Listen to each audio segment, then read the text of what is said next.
En direct. On y est. Bienvenue sur ce live Facebook avec Jean-Claude Mailly, secrétaire général de FO. N'hésitez pas à poser vos questions en temps réel. Jean-Claude Mailly, demain paraît votre livre Les apprentis sorciers, l'invraisemblable histoire de la loi travail. Pourquoi cet ouvrage ? J'ai voulu raconter ce que nous avons vécu pendant plusieurs mois avec le projet de loi travail devenu une loi passée au 49.3 aujourd'hui, parce que j'ai considéré qu'il fallait laisser une trace, premièrement. C'est aussi pour rendre hommage à tous ceux qui se sont battus pendant plusieurs mois contre ce projet de loi que nous avons fait évoluer un peu, mais insuffisamment, et parce que j'ai trouvé que c'était quelque part une histoire invraisemblable, tant sur le fond que sur la méthode. Donc c'est à la fois un récit et une analyse, pourquoi un tel projet de loi et les conséquences qu'on peut en tirer. Vous indiquez que ces 4 mois de conflit laisseront des traces profondes. Lesquelles ? Des traces profondes au sens où le gouvernement a suivi une ligne économique qu'on qualifie de libérale au sens économique du terme. Ça a démarré en acceptant le pacte budgétaire européen et donc à l'instar des autres pays européens, on est rentré dans une logique de rigueur ou d'austérité à des degrés divers, bien entendu, selon chacun des pays. On n'est pas en Grèce, pour me faire comprendre. Mais ceci étant, à partir de ce moment-là, on est rentré dans ce que j'appelle l'entonnoir des 3% de déficit budgétaire, avec 2 axes forts. Première étape, il fallait réduire le coût du travail. Ça a été l'objet du pacte de responsabilité. Deuxième étape, il fallait attaquer la compétitivité sous l'angle qualitatif, c'est-à-dire plus de flexibilité, et ça a été la loi travail. C'est cette logique libérale qui conduit à ça. Mais après l'accord national interprofessionnel en 2013, le maintien du gel du point d'indice chez les fonctionnaires, le pacte de responsabilité, le CICE, les lois Macron et Rebsamen, pourquoi les salariés se sont-ils mobilisés pour la hiérarchie des normes ? Les salariés ont compris, c'est quoi la version de la hiérarchie des normes ? Ça veut dire qu'on donne priorité, dans l'immédiat, avec la loi travail, sur le temps de travail, on donne priorité au niveau de l'entreprise pour négocier, à la place du niveau national. Tout ne se négocie pas au niveau national, bien entendu. Je rappelle que en France, il y a à peu près 36 000 accords qui sont négociés et signés dans les entreprises chaque année. Et nous en signons autour de 90%. Par contre, il faut, à la fois pour éviter du dumping, assurer un minimum d'égalité de droit entre les salariés dans une branche et entre les entreprises, qu'il y ait des négociations de branche, des conventions collectives nationales. Or, ce que remet en cause la loi travail sur la question du temps de travail, ce sont ces conventions collectives nationales. C'est une première étape et on voit déjà d'ailleurs que le gouvernement entrouvre la porte à l'inversion de la hiérarchie des normes sur le temps de travail et d'autres commencent à s'y engouffrer en ouvrant complètement la porte en disant il faut tout négocier au niveau entreprise, seule limite que l'on fixe c'est 48 heures par semaine. Mais comment analysez-vous l'impossibilité de trouver une sortie par le haut à cette mobilisation, la surdité du gouvernement Oui, puis un gouvernement et un président de la République, parce que dans notre système, c'est le président de la République qui est responsable, c'est lui qui, in fine, décide des tranches, qui a voulu rester ancré dans cette logique libérale, des accords vraisemblablement qu'il avait passés avec le MEDEF au nom de la compétitivité des entreprises, et qui, à partir de là, ils sont restés droit dans leurs bottes, quoi, d'une certaine manière. Ils n'ont pas voulu, sur les points essentiels du projet, évoluer. La seule explication que j'ai eue un jour, c'est ça créera de l'emploi, ça n'est démontré nulle part, et aucun organisme aujourd'hui de conjoncture pense que ça créera de l'emploi, et on a un accord avec des syndicats réformistes, sachant pas au passage ce que c'est que le réformisme syndical. Mais pourquoi vous considérez que la CFDT, partenaire du gouvernement avec le MEDEF sur le travail, est un syndicat réformateur dans votre Moi, je fais une distinction entre un syndicat réformiste et un syndicat réformateur. Force ouvrière est un syndicat réformiste, ce n'est pas un syndicat révolutionnaire. Syndicat réformiste, ça veut dire quoi ? Ça veut dire que quand on peut améliorer la situation des salariés par la négociation ou la consultation, si c'est un projet de loi, on le fait. Quand on est d'accord, on le dit ou on signe. Et quand on n'est pas d'accord, on dit qu'on n'est pas d'accord et on ne signe pas. Le réformisme, pour nous, c'est un élément du progrès. C'est ce qui permet aussi aux syndicats d'avoir, en tant qu'interlocuteur, le même pouvoir que l'employeur quand on négocie. C'est un élément de notre indépendance syndicale. Mais on reste ceci étant, indépendant des politiques, indépendant de la gestion du gouvernement, indépendant ou de l'État, indépendant de la gestion des entreprises. Un syndicat réformateur, c'est autre chose. Lui, il veut être intégré d'une manière ou d'une autre, être cogestionnaire dans l'entreprise ou cogestionnaire au niveau de l'État. C'est la distinction entre, notamment, historiquement d'ailleurs, entre FO et la CFDT. Et selon vous, qu'est-ce qui a manqué à la mobilisation pour faire reculer le gouvernement, notamment sur le point de la hiérarchie des normes? Il a manqué plusieurs choses. Il n'y a pas eu une unité syndicale complète, puisque certaines organisations étaient pour le projet de loi. Moi, je me souviens en 2006, quand il y avait eu une unité d'action de l'ensemble des syndicats, ça a pesé plus, bien entendu. Ensuite, beaucoup de manifestations, 14 journées de mobilisation, un gouvernement qui refusait un vrai dialogue, et des salariés qui, quand vous avez un pouvoir d'achat qui est en berne, quand les fins de mois sont difficiles, quand vous êtes tenu ici ou là par des crédits, une journée de grève, 2 journées de grève, ça pèse lourd dans le budget d'une famille. Ceci étant, ça a été un mouvement qui a marqué, qui laissera des traces profondes. Ça plombe d'une certaine manière, au moins sur le plan économique et social, l'activité du gouvernement depuis 1 an, moi. Avec le recul de quelques mois, quel regard portez-vous sur les velléités gouvernementales d'interdiction de certaines des manifestations? Oui, écoutez, ça c'était quand même incroyable. Moi, je n'aurais jamais cru vivre un jour, qui plus est sous un gouvernement dit de gauche, une interdiction de manifester. Or, j'ai dû, avec mon homologue de la CGT, demander un rendez-vous au ministre de l'Intérieur, c'était sur Paris, une manifestation sur Paris, pour faire respecter la liberté de manifester. Ce que d'ailleurs, je le dis, le ministre à l'époque a accepté. Enfin, quand on nous disait on vous propose une manifestation statique, mais écoutez, c'est un oxymore, ça n'existe pas. Une manifestation, ça bouge. Manifestation statique, ça s'appelle un meeting, c'est autre chose, avec des prises de parole, c'est pas ce qu'on voulait. Donc on a effectivement fait respecter à Paris la liberté de manifester dans des conditions, c'est vrai, qui n'étaient pas faciles, parce qu'il fallait à la fois faire respecter cette liberté de manifester et assurer une sécurité sur le cortège. Et on arrivait aux limites de l'exercice, mais nous avons fait respecter la liberté de manifester. Quel sera l'impact de la loi travail pour les salariés des très petites entreprises où il n'y a pas de syndicat qui négocie dans l'entreprise? Justement, c'est l'un des problèmes. Dans les grandes entreprises, il y a toujours négociation et accord. Dans les petites entreprises où il n'y a pas de syndicat, donc il ne peut pas y avoir d'accord d'entreprise, où ça passera par un système de mandatement. Ça veut dire qu'un salarié d'entreprise peut aller voir une organisation syndicale se faire mandater par cette organisation syndicale pour ouvrir une négociation. Nous le ferons. C'est pas toujours simple parce que vous savez, il y a des cas où parfois c'est l'employeur qui envoie un salarié dans un syndicat. Il est même prêt parfois à payer la cotisation syndicale. Donc il faut faire attention à ce genre de choses. Il y a aussi sur certaines dispositions des décisions unilatérales qui peuvent être prises par un employeur pour modifier le temps de travail et la durée du travail. Donc c'est un peu le fait du prince d'une certaine manière. Et comment la Confédération FO poursuit-elle aujourd'hui le combat contre la loi travail? Alors bon, nous avons fait la dernière journée de mobilisation le 15 septembre. C'était y compris pour dire c'est pas parce que l'été passe que tout s'arrête. Donc dernière journée de mobilisation, nous l'avons faite le 15 septembre à la rentrée. Et on n'allait pas manifester toutes les semaines pendant 1 an, c'est évident. Mais nous poursuivons le combat sur le terrain juridique, notamment sur 3 biais. Là, il y a une semaine, les décrets sur la durée du travail sont sortis. On est en train, là, ces jours-ci, de peaufiner nos recours pour excès de pouvoir. Donc ça, c'est au niveau national. Deuxièmement, on travaille également avec une autre organisation sur des plaintes au niveau du Bureau international du travail pour non-respect, selon nous, de 3 conventions internationales du travail. Je donne les numéros, 87, sur 98 sur la liberté d'association et de négociation et la 158 sur l'emploi et les licenciements. Et puis également, on regarde sur l'aspect européen, parce que selon nous, le projet de loi la loi n'est pas conforme à certaines dispositions européennes en matière de temps de travail. Les salariés des TPE, des très petites entreprises, vont voter du 30 décembre au 13 janvier. Ils sont 4,5 millions. Vous attendez-vous à une forte participation?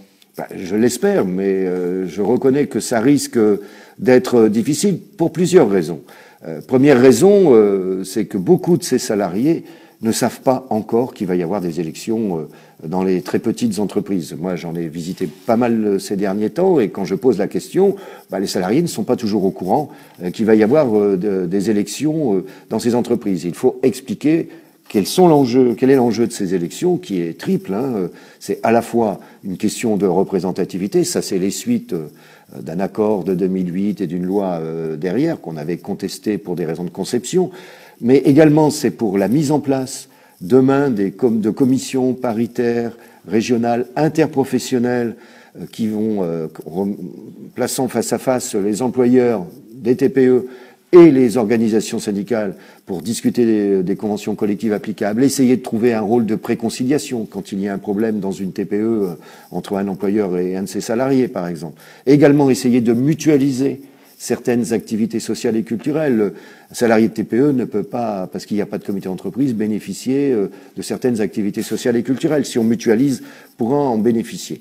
Et alors, deuxième raison pour laquelle ça risque d'être un peu compliqué, c'est qu'il y a un report de ces élections. Ces élections qui devaient avoir lieu du 28 novembre au 13 décembre sont reportées du 30 décembre au 13 janvier. La période, d'abord, il faut que les gens soient informés qu'il y a un report. Bon, premier élément, c'est pas aussi évident que ça. Deuxième élément, c'est peut-être pas une période très propice, en ce sens où je prends l'exemple du commerce. Période d'activité intense, Noël, Nouvel An.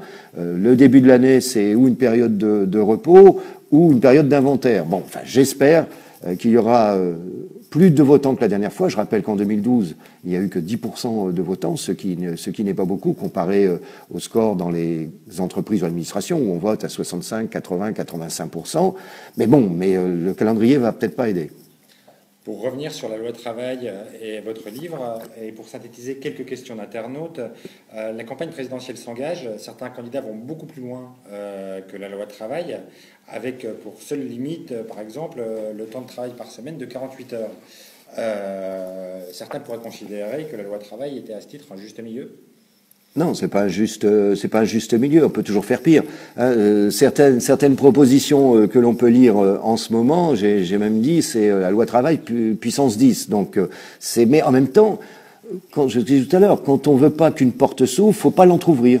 Or, le gouvernement l'a entrouvert avec la loi travail. Alors, effectivement, certaines des propositions, je pense notamment à celle développée ces derniers jours par François Fillon, sur la question de la durée du travail, fixe comme seule limite, ce qui est une obligation, c'est une directive européenne. On ne peut pas travailler plus de maximum 48 heures par semaine. Mais en renvoyant tout dans l'entreprise, en disant il faut négocier. Je me demande d'ailleurs comment, puisque il faut bien, dans le même temps, l'intéressé dit on va remonter le seuil pour les délégués du personnel de 10 à 50, pour les comités d'entreprise de 50 à 100. Alors on peut se demander à partir de là avec qui on pourra négocier dans les entreprises. Donc il risque, c'est ce que j'ai d'ores et déjà dit, Force ouvrière ne va pas donner de consigne de vote comme d'habitude aux élections présidentielles, que ce soit au premier ou au deuxième tour. On fera connaître nos analyses et nos positions, mais là on réagit par rapport à certaines propositions émises, tout simplement pour ne pas laisser croire qu'on peut être d'accord. Il y a la question de la durée du travail, il y a la question de l'assurance maladie notamment, il y a la remise en cause du monopole syndical pour les syndicats représentatifs au premier tour des élections, ce qui veut dire que demain, on risque de voir fleurir tout et n'importe quoi dans les entreprises, ce qu'on appelait dans le temps les syndicats jaunes, ou des syndicats confessionnels, ou des syndicats politisés, ou je ne sais quoi. Donc il y a certains dangers. C'est une accélération dans le libéralisme économique. Isabelle, sur Internet, demande, suivant les résultats des prochaines élections en 2017, est-ce que la loi travail peut être abrogée ? Écoutez, j'en sais rien, moi. Je ne sais pas quels seront les résultats des élections présidentielles.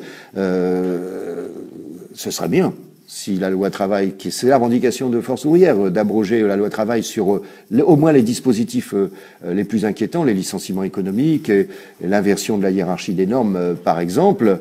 C'est notre revendication. Maintenant, on verra ce que ça donne en fonction des élections. Et Wang vous interroge, et au sujet des questions prioritaires de constitutionnalité.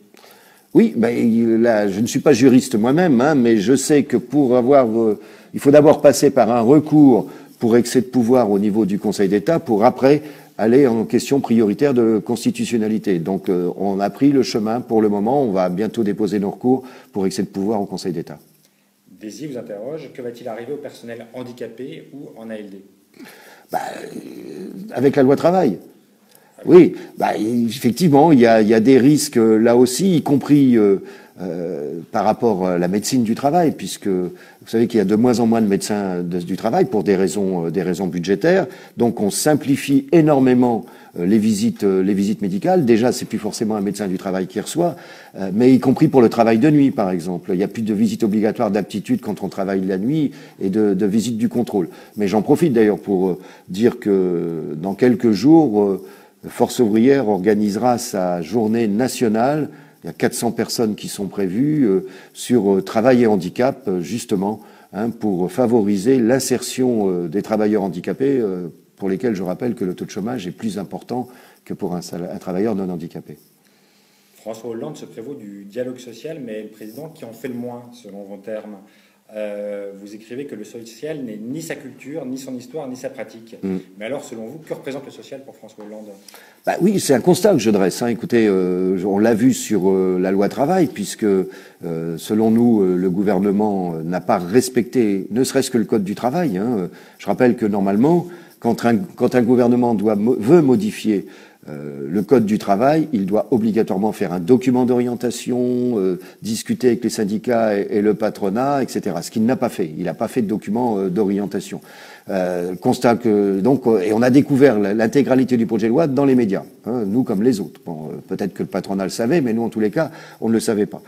Deuxième exemple, c'était quand il a annoncé en 2013 le pacte de responsabilité. On l'a découvert à la télévision, on n'a jamais été consulté. Donc c'est bien gentil de parler du dialogue social, c'est encore mieux de ne pas en parler, de le pratiquer.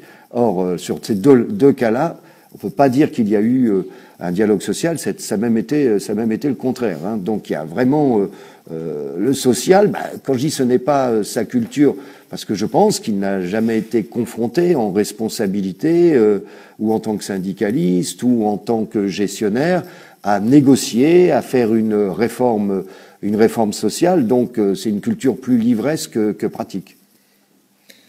Dans un ouvrage récent, le président de la République reconnaissait avoir utilisé l'état d'urgence contre les mobilisations lors de la COP21.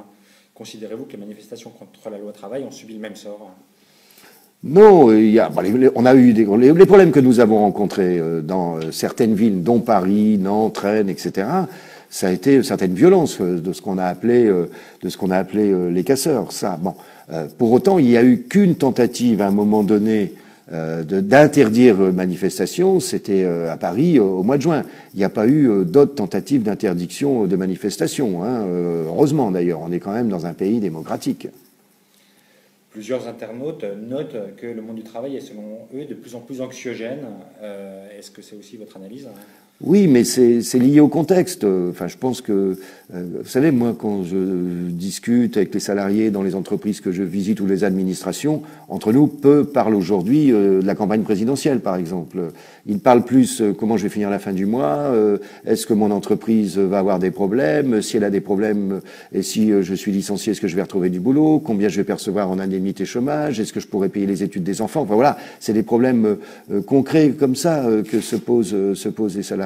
Et le côté anxiogène vient aussi d'une perception, d'une dégradation des conditions de travail, avec les nouvelles formes d'organisation du travail, peut-être moins de hiérarchie, mais on a tendance à demander aux salariés à être entrepreneur de lui-même, avec toutes les pressions que ça génère en termes de stress. Certains parlent de souffrance au travail, etc. Donc l'anxiogène vient de manque de perspective sur où on va, et en plus, dans beaucoup d'endroits, une dégradation des conditions de travail. Doit-on se préparer, selon les internautes, à manifester dès le mois de mai?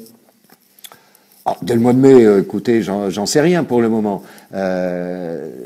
Moi, vous savez, une chose à la fois.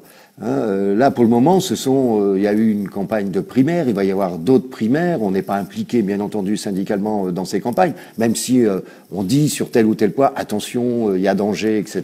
On ne pourra pas accepter ce genre de choses. Maintenant, est-ce qu'il va y avoir un changement entre ce qu'un candidat, quel qu'il soit, dit dans une primaire, après quand il est candidat à la présidence et quand il est président, une chose à la fois. Mais il est évident que s'il y a certains points clés, ou les retraites ou autres, qui posent problème, si nous considérons à ce moment-là qui a nécessité de mobiliser, il faudra mobiliser. Je rappelle quand même que quel que soit celui qui sera président de la République demain, après il y a les élections législatives, donc c'est au mois de juin, j'ai plus les dates en tête, bon, et ça veut dire que le Parlement ne peut pas se mettre en place avant le mois de juillet. Donc après on verra. L'un des dangers, c'est qu'un président de la République élu demain veuille aller très vite et passer au-dessus des syndicats en bafouant d'une certaine manière le dialogue social et la démocratie sociale. On a un commentaire d'Elsa également sur le site qui observe que pendant le travail, le syndicat FO des collaborateurs parlementaires faisait face à des blocages de ces négociations collectives, alors même que côté député, la négociation était portée par des députés pro-loi travail qui mettaient en avant l'importance de la négociation collective au plus près de l'entreprise. Est-ce que, selon vous, c'est une illustration d'un double langage? Oui, bah, c'est une contradiction qui n'était pas nouvelle. Vous pouvez avoir des élus de la nation qui prônent la négociation collective, les accords, etc., et qui, dans les faits, ne les appliquent pas pour ce qui les concerne. Je pense notamment à tout ce qu'on appelle les assistants parlementaires. Mais nous avons un syndicat qui fonctionne bien chez les assistants parlementaires et qui, enfin, on a donné le coup de main, enfin a pu avoir un premier accord, un premier accord collectif sur la question des assistants parlementaires. Il y a encore des choses à faire progresser, bien entendu, mais pour la première fois, il y a un accord collectif les concernant. Christine demande que va devenir le personnel civil au ministère de la Défense. Ah bah attendez, là, c'est pas lié obligatoirement à la loi travail, ce genre de choses. Bon, le personnel civil du ministère de la Défense, il est confronté là aussi à des réductions d'effectifs comme ailleurs. Hein. C'est pour ça quand j'entends qu'on va supprimer 500 000 fonctionnaires, je me demande bien où on va les supprimer. Ils sont dans tous les secteurs de la fonction publique. On est à l'os, comme je dis. Hein, et les salariés souffrent d'ailleurs parce qu'ils ont le sentiment de ne plus pouvoir exercer correctement leur mission. Hein, ils ont fait un choix bien souvent d'être dans le service public. Et donc ce personnel civil, nous avons des syndiqués dans le personnel civil de la Défense, dans le personnel civil de la gendarmerie également. Alors ils ont, comme d'autres personnels, des inquiétudes. Je rappelle aussi que maintenant, par exemple, la gendarmerie dépend du ministère de l'Intérieur. 6 millions d'inscrits à Pôle emploi, dont plus de 3 millions sans emploi. Que faudrait-il faire pour réduire vraiment le chômage, selon vous ? Je pense que c'est à plusieurs niveaux. Un niveau clé aujourd'hui, c'est le niveau européen. On n'en entend pas beaucoup parler pour le moment, mais nous considérons depuis longtemps, et il n'y a pas que Force ouvrière, c'est la quasi-totalité des syndicats au niveau européen. Nous avons établi une série de positions, par exemple, un plan de relance au niveau européen. Nous, on l'estime à hauteur de 260 milliards d'euros par an pendant 10 ans, dans des investissements d'infrastructures, des investissements dans le domaine de l'environnement, qu'il y ait un vrai protocole social au niveau européen qui inscrive à nouveau l'Europe dans une harmonisation vers le haut et non pas une harmonisation vers le bas, qu'il y ait obligation d'avoir un SMIC dans chacun des pays européens à hauteur de 60% du salaire médian, ce qui est le cas en France, mais ce qui n'est pas le cas partout, qu'on garantisse un droit à l'indemnisation à l'assurance chômage, qu'on garantisse le droit à la négociation collective. Bon, ça veut dire aussi qu'on arrête avec les logiques d'austérité. On arrive aux limites du néolibéralisme. On le voit bien un peu partout dans le monde, pas simplement en Europe et en France.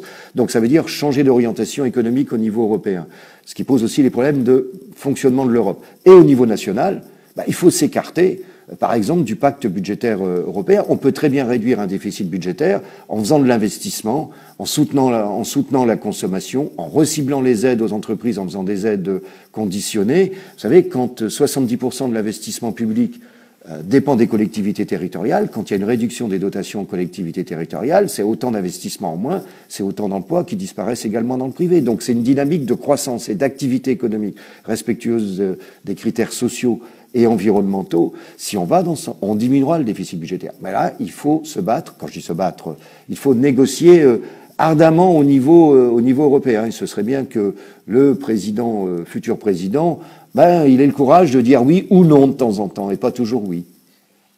Merci Jean-Claude. Pour conclure ce live, quand et où pourra-t-on se procurer votre livre ? À partir du 30 novembre, donc demain, normalement, dans toutes les librairies. Merci Jean-Claude. Merci à vous.